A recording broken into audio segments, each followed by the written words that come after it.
Te invito a un nuevo viaje, uno que en palabras de Teresa Bilsmont te salía del espíritu como quien da salida a un torrente largamente contenido, que agrega las vecindades necesarias para su esparcimiento. Arranca un nuevo capítulo dedicado a ti, que gustas de los libros y la literatura. Soy Esteban Poblete y este es mi podcast, Aquí me libro.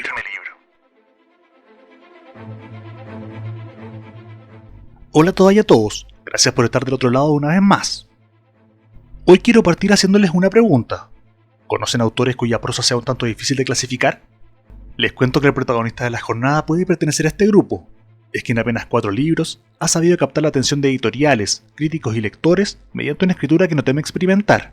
Repasemos juntos parte de su historia, con miras en su literatura. Escucha el 24º capítulo que va a un chileno nacido en Rotterdam. Hoy es turno de Benjamín Labatut. Nacido en 1980 y con apenas 4 obras hasta ahora, costaría creer que se trate de uno de los escritores más elogiados en la actualidad, y no me refiero solo a nivel local. Mucho de ello, con certeza, proviene del éxito rotundo de su tercera entrega, titulada Un verdor terrible, libro que realmente cuesta tomar.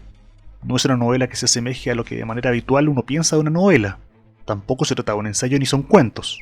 Y sin embargo, algo de todo eso hay en sus más de 200 páginas. El material publicado por Anagrama ha sido traducido en más de 20 idiomas, y la distinción como finalista del Premio International Booker en 2021 sin duda lo ha llevado hacia el centro de los aplausos. Cosa que por lo demás él descree, ya que aún gozando de sus ventajas no deja de advertir que ese éxito es temporal. Lo que hoy se aplaude, mañana será criticado, dice. Y casos así abundan. Espero en este programa hacerle algo de justicia al autor, no a modo de reseñas, pero sí para recomendar su lectura, de toda su lectura, ya que desde su debut literario, Labatut presentó credenciales de un escritor en serio. Con la Antártica empieza aquí, tal vez el menos críptico de sus trabajos, exhibe un buen manejo de los cuentos. Con este libro tuve la oportunidad de conocerlo, gracias al catálogo que ofrecía la biblioteca de la Universidad Central. Curiosamente el apartado de ficciones se encontraba en la hemeroteca, entonces di con muchos descubrimientos en ese tiempo. Patricio Jara, Andrea Maturana, Zambra, entre otros, sin dejar fuera al protagonista de esta emisión, son algunos de los recuerdos que guardo. Aunque en ese momento su nombre no me decía nada. Tenía 7 relatos por delante sin prejuicio ni opiniones previas. De esa manera llegaba un autor que no me voló la cabeza de entrada, pero que sí me movió el piso. Definitivamente quise volver a leer alguno de esos cuentos para tratar de agarrarlo, y me gustó más. Diría que es de esos textos que no buscan ser complejos en su redacción o su técnica narrativa, escondiendo tras esa aparente sencillez una espesura. En cuanto a sus tramas puedo agregar que me parecieron ingeniosas, y hay uno que otro guiño que un futbolero o futbolera sabrá apreciar.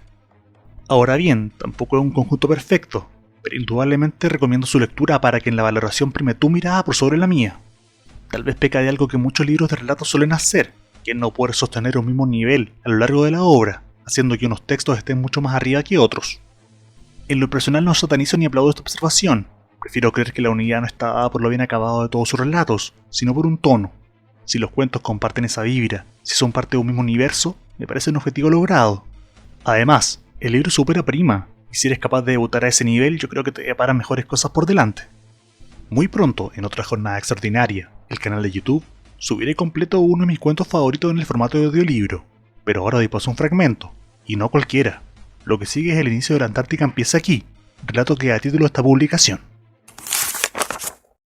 Un verdadero soldado no es un hombre. A los 74 años, el poeta Karol Vacek fue postulado al Premio Nacional de Literatura, para sorpresa tanto del mundo literario como de la mayor parte de los lectores chilenos. Los otros 2 candidatos eran escritores consagrados. Uno de ellos había ganado el Príncipe de Asturias menos de un año antes, y se asumía que sería él quien lo recibiría a modo de reconocimiento posterior. Aunque cualquier escritor chileno podía ser postulado al premio, parecía imposible que el jurado aceptara a Vacek. De su vida se sabía poco o nada. Había nacido en el sur de Chile, publicado solo 4 libros de poemas casi imposibles de encontrar, y servido brevemente en el ejército chileno durante los años previos a la dictadura.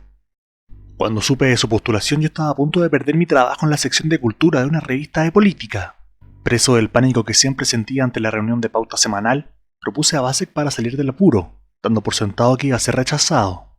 Aunque no había leído una sola palabra de lo que había escrito, improvisé una historia a partir de lo que pude averiguar en internet. Casi todo estaba en sitios de grupos de extrema derecha, con nombres ridículos como Renacer Chileno y Martillo del Sur.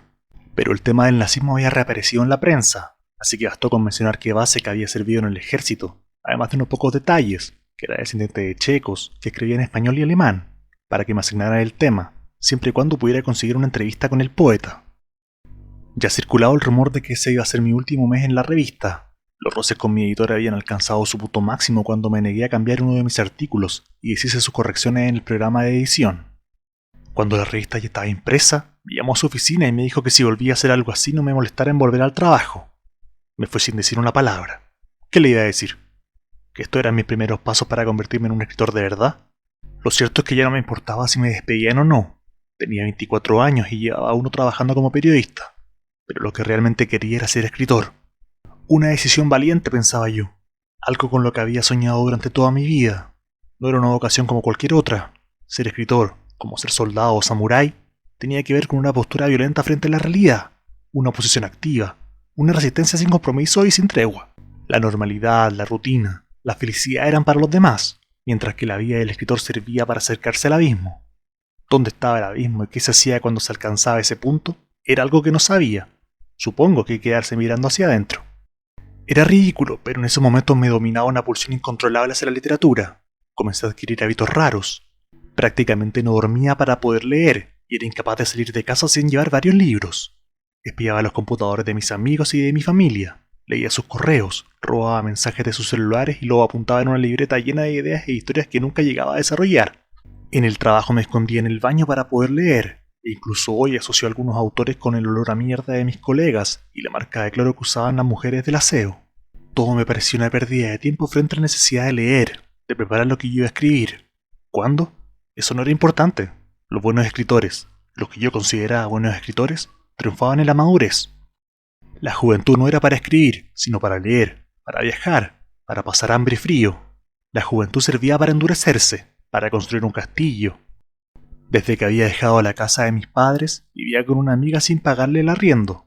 No tenía planes, no tenía novia, descuidaba mi salud y el poco dinero que ganaba, y supongo que de alguna manera lograba sentirme valiente, pero la verdad es que solo era un pendejo.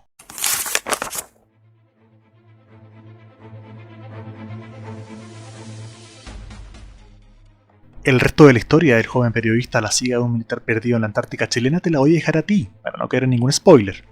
En cualquier caso, me parece que el inicio del texto es toda una declaración de intenciones que Labatut nos lanza de sí mismo y de su carrera literaria, la cual desde un comienzo recibió buenas críticas. Con este libro, de hecho, obtuvo el premio Casa de Letras en 2009, organizado por la Universidad Nacional Autónoma de México y la editorial Alfaguara.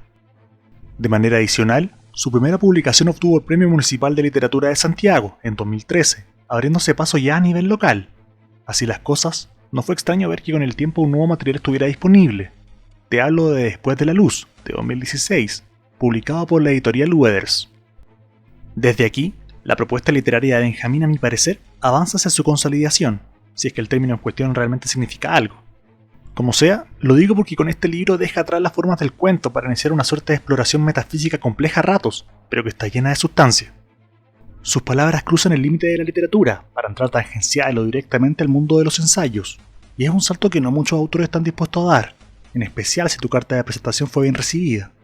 Lo usual sería irse a la segura desarrollando más cuentos en esa clave. No sería una decisión cuestionable a fin de cuentas, pero Labatut nos muestra otra perspectiva. Después de la Luz no es un texto condescendiente. En sus 132 páginas probablemente no encuentres una lectura fácil. Su estructura, por asemejarse a algo, se acerca más a la idea de un collage, donde las ensoñaciones y las reminiscencias del pasado se intercalan en búsqueda de un diálogo, una comunicación. ¿Para qué? Creo que para lidiar de mejor manera con el vacío, la soledad. La fe sigue tomando protagonismo en su prosa. Si eres alguien que busca en la lectura un ejercicio de introspección, con certeza recomiendo que vayas por este libro. Como dije antes, es parte del catálogo de la editorial Weathers, cuyos trabajos son verdaderas joyitas. Sigamos ahora con un fragmento de este libro. Éxtasis en Grecia era el despertar, la iluminación, el renacimiento. Hoy es un problema médico, un estado extremo de alerta. 2/3/74. Abre la puerta y ve a una mujer con un collar en forma de pez alrededor del cuello. Un rayado de luz neón le atraviesa el cerebro. Le dice que el imperio nunca se acabó. Le dice que su hijo sufre una enfermedad mortal no diagnosticada. Mira a su alrededor y ve los jardines de sus vecinos superpuestos sobre la tierra y el polvo de Galilea. Soldados romanos persiguen a los fieles de Dios. Philip K. Dick llamó Valis a la voz que lo invadió, acrónimo de vasto sistema de inteligencia viva, una tormenta de información que no dejaría de rugir en su cabeza hasta el día de su muerte. y que inspiró sus libros más radicales y extraños. ¿Han sentido la ola de caos que se nos viene encima desde el futuro? Una sobrecarga de información, una frecuencia que se transmite de cerebro en cerebro, alterando nuestro mundo sin dejar rastro. Yo lo oigo fuerte y clara, ya no puedo escuchar otra cosa. Dice que no hay equilibrio en la naturaleza. Dice que el alma del mundo está enferma. Desde Atenas el camino atravesaba la planicie del Eleusis hasta el pozo donde Deméter descendió al inframundo. Dentro del templo dedicado a la diosa, el anfiteatro en cuyo centro algo se bebía, algo se mostraba, algo se decía que desencadenaba la epopeya. Los adeptos morían y renacían transformados para siempre. Sócrates, Platón, Esquilo, Heródoto, Tucídides, Eurípides e incontables otros hombres libres y esclavos, ricos y pobres participaron de los misterios del Eleusis a lo largo de más de 2000 años. Todos juraron silencio, ninguno reveló los secretos. Hoy el rito está perdido. Eleusis es un centro industrial, una refinería de petróleo, un aeropuerto militar, y su única particularidad es haber registrado 48 grados centígrados en julio de 1977, la temperatura más alta de toda Europa, por razones aún inexplicables. Cuando la temperatura supera los 33 grados Celsius, la planta mediterránea Cistus estalla en llamas de forma espontánea, gracias a la combustión de los aceites vegetales que secreta. La planta no sobrevive a su propia inmolación, el fuego la reduce a cenizas, pero sus semillas proliferan después del cataclismo sin ninguna competencia, ya que el incendio ha destruido toda la vegetación circundante, extendiendo su territorio. Entre 1914 y 1930, mientras trataba la psicosis de sus pacientes, Carl Gustav Jung vivió su propio descenso a la locura. Torturado por su quiebre con Freud y las pesadillas en las que veía Europa ahogada por ríos de sangre, el psiquiatra sintió un verdadero alivio cuando se desató la Primera Guerra Mundial. No se había vuelto loco, pero algo sí se había dislocado dentro de él. A pesar de los riesgos, que conocía de primera mano, decidió sumergirse por completo en sus fantasías, entregándose a las potencias que había descubierto en una confrontación directa con el inconsciente. Su búsqueda lo llevó a experimentar un flujo incesante de alucinaciones visuales y auditivas, sueños lúcidos y diálogos con entidades que plasmó en los textos y pinturas del Liber Novus. El libro rojo permaneció oculto en la bóveda subterránea de un banco suizo desde la muerte de Jung hasta su publicación en 2009. En sus páginas atraviesa el desierto, viaja al reino de los muertos, lo estrangula una serpiente, hace el amor con su hermana, acarrea a Dios sobre su espalda, es acusado por el diablo y consume el hígado hinchado de un niño que muere en sus manos. Jung nunca terminó de escribirlo y murió con el temor de que se publicara, pues sabía que era mucho más que un libro, era su alma. Escuchas un nuevo episodio de Aquí me libro, Benjamín Labatut, Literatura cruzando límites.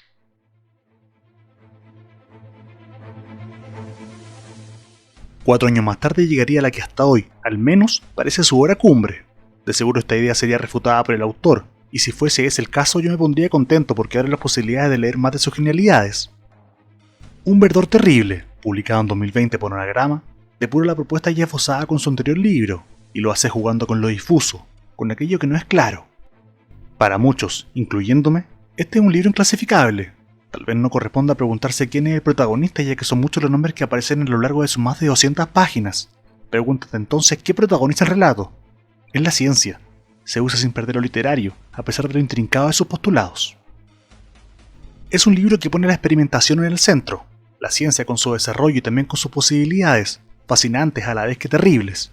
Una visión del caos, del orden, en un texto que, repito, no es una novela ni es propiamente un ensayo. Es más bien un híbrido que explora la guerra química, sus consecuencias en las guerras del siglo XX, así como las consecuencias también a nivel familiar que su inventor debió sufrir presa al prestigio de la comunidad científica. Y eso tan solo una parte del primer relato. Sin lugar a dudas te invito a revisarlo junto al resto de los episodios, donde van siendo narrados algunos parajes de los más destacados científicos. Uno de estos relatos se titula Cuando dejamos de entender el mundo, y lo destaco por sobre otros porque es el título que se eligió en la traducción al inglés. En virtud del tiempo del programa no busco abordar su contenido, más bien me valgo del alcance de esta traducción, puesto que llegó a ser reconocida como finalista del Premio Internacional Booker en 2021. Y le agrego un dato curioso que fuera de bromas abrió puertas en el mercado norteamericano, tras ser recomendado por el propio Barack Obama. Si ya había llamado la atención en círculos literarios, con esto indudablemente alcanzó otro estatus. Pero más allá de agradecer esa distinción, que reporta ganancias tanto para el autor como para su editorial, Labatut descree su importancia. Ningún premio te hará escribir mejor, es cierto. También estoy de acuerdo con él en que en este mundo lo que hoy es elogiado tal vez mañana sea objeto de críticas.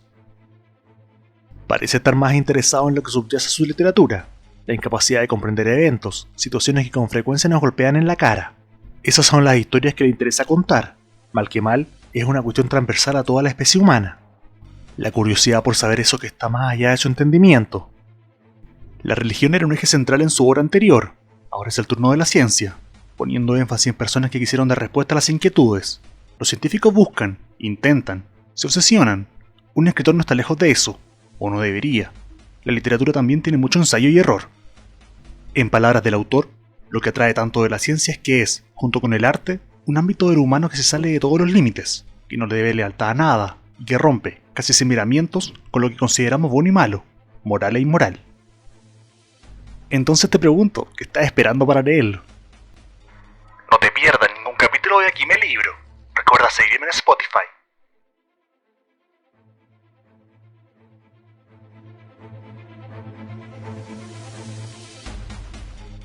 Ya habiendo repasado buena parte de su obra, queda un título más por revisar, uno que a la manera de ensayos propiamente tal, continúa reflexionando sobre el caos.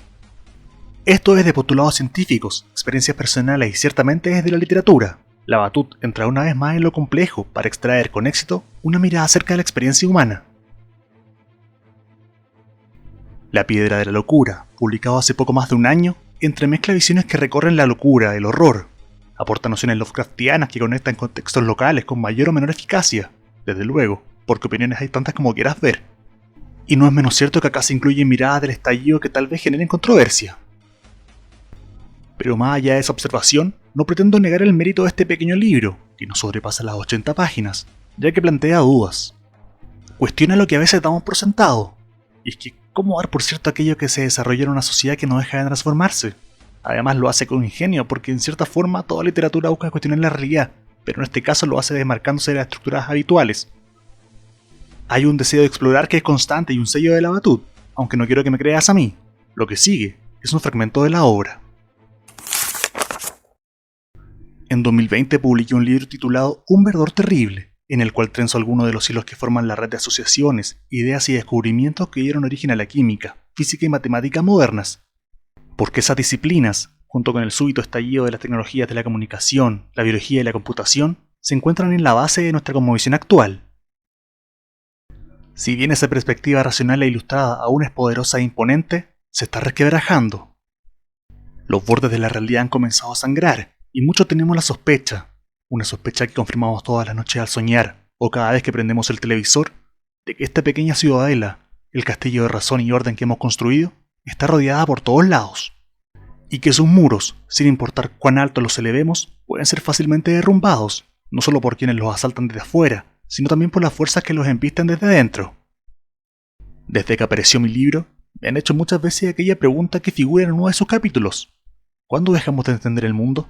¿Alguna vez comprendimos la realidad? ¿Podemos siquiera aspirar a ello o acaso se trata de algo que está completamente fuera de nuestro alcance? Un sueño infantil, un resabio de la era de la razón, que ahora está cabalgando desbocadamente hacia su fin. Estas preguntas, que se han vuelto tan urgentes, fueron hasta hace muy poco tiempo, si no impensables, fácilmente ignoradas, porque el planeta entero parecía viajar sobre rieles, hipnotizado por una sola forma de hacer las cosas. Yo sentí esto con particular intensidad en Chile, el país donde vivo. Aquí, luego de los años de la pesadilla de la dictadura de Pinochet, todos nos sumamos a la fila, bajamos la cabeza y seguimos las reglas. No había más que un camino por donde avanzar, y prácticamente nadie se atrevió a cuestionar lo que estaba pasando a medida que una forma de capitalismo neoliberal, especialmente perversa, empezaba a adueñarse de nuestra nueva democracia, enredando todas las hebras de nuestro tejido social alrededor de sus garras. Casi todos nos quedamos callados, porque casi todos sentíamos miedo, miedo al cambio, miedo a volver a la bestialidad, miedo a que regresaran los hombres armados en medio de la noche, miedo a que abrieran nuestras puertas a patadas y nos arrastraran a las cámaras de tortura que los servicios secretos habían dejado esparcidas a lo largo del país, al interior de casas que, si uno las viera de reojo, juraría a pie juntillas que eran hogares comunes y corrientes, sin saber que en su interior habían ocurrido escenas infernales que ni siquiera Lovecraft podía haber imaginado. Jóvenes y ancianos, mujeres embarazadas, niños y niñas pequeñas. La electricidad fluyó a través de todos, mientras que perros y ratas fueron entrenados para hacer cosas indescriptibles. Sin embargo, los militares no volvieron, Pinochet finalmente murió, y entramos en un largo periodo de calma y normalidad. El país se quedó dormido, y nuestros sueños revolucionarios, la idea de que podíamos construir un mundo mejor y más justo, fueron sepultados bajo la ideología del crecimiento económico. Pero los bebés despiertan aullando, y durante octubre de 2019, una gigantesca erupción de ira social dejó al país de rodillas. Fue un cataclismo que nos golpeó con una violencia tan súbita, que cuando mis compatriotas y yo mirábamos a nuestro alrededor, éramos incapaces de reconocernos. Azotados por 1000 vendavales distintos, mareados por la ansiedad y enfermos de incertidumbre, vimos cómo nuestro orden tan preciado, aquel que nos había protegido del caos que siempre parecía dominar a nuestros vecinos de Latinoamérica, estaba sufriendo una devastadora implosión. Como si fuera una vieja estrella que había agotado todo su combustible nuclear y que ahora caía sobre sí misma catastróficamente, formando un agujero negro, con todas sus líneas temporales, todas sus trayectorias futuras, apuntando a un solo punto. Lo más desconcertante es que nadie, ningún político, científico, líder social o artista, era capaz de explicar lo que estaba sucediendo. Se sintió como una verdadera revolución espontánea, que se alimentó del abrupto resurgimiento de deseos reprimidos que habían estado latentes en nuestra psique nacional durante décadas. Y al principio muchos de nosotros fuimos arrastrados por una gran ola de optimismo. Tal vez íbamos a poder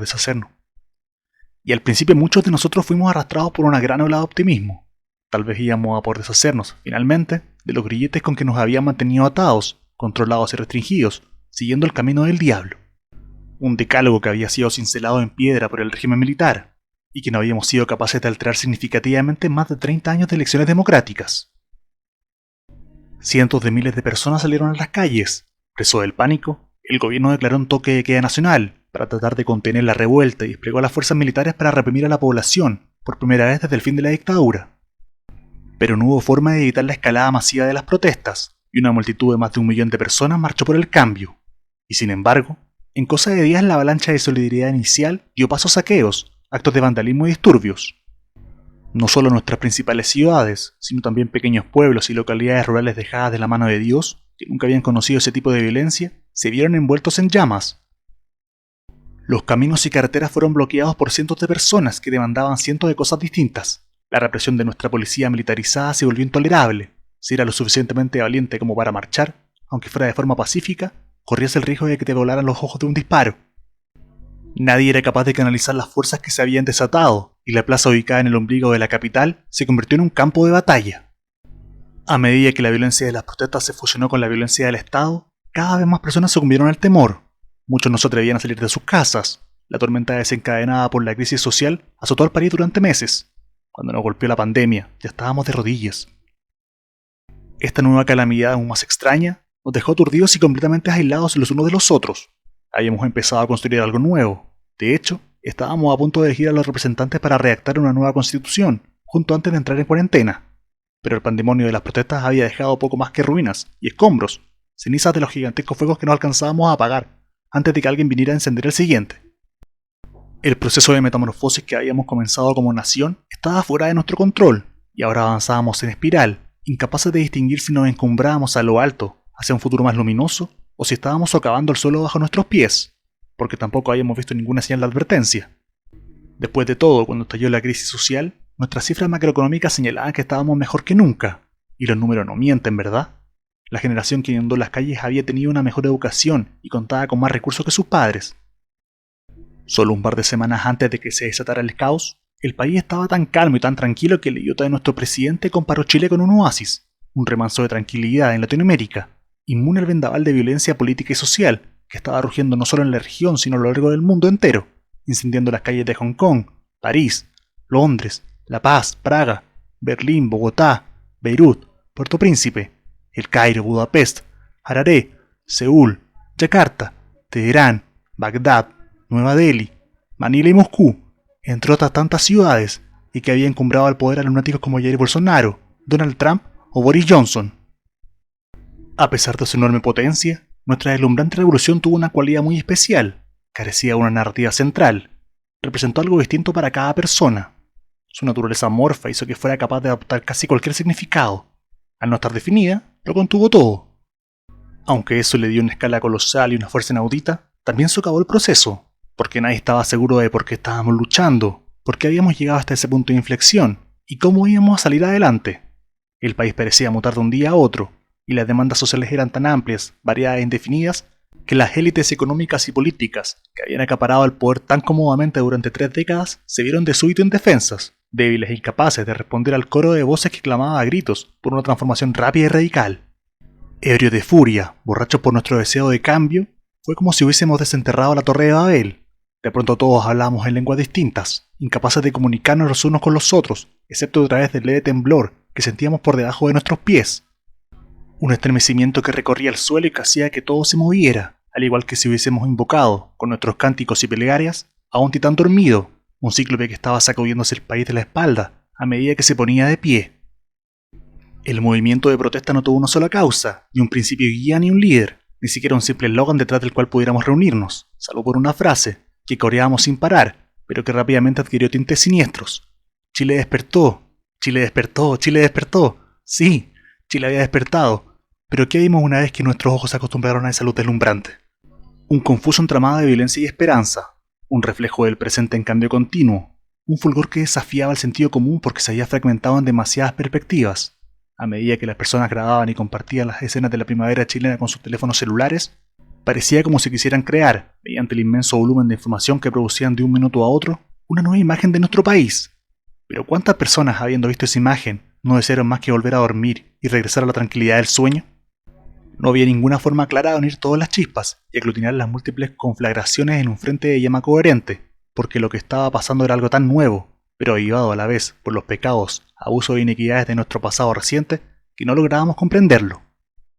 No fue un golpe de Estado, no fue una insurrección armada, ni tampoco fue producto, como si lo había sido antes, del esfuerzo de países extranjeros que buscaban derrocar nuestro gobierno.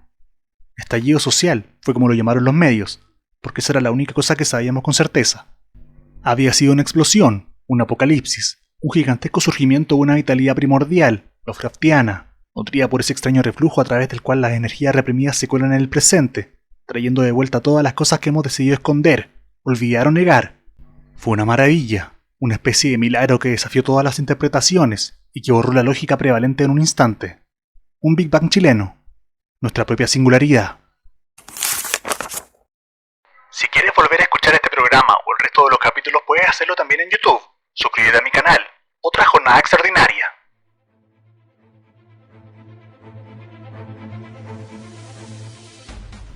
Así terminó el último episodio de 2022. En febrero comenzó este viaje y lo cierto es que para mí ha sido una alegría enorme.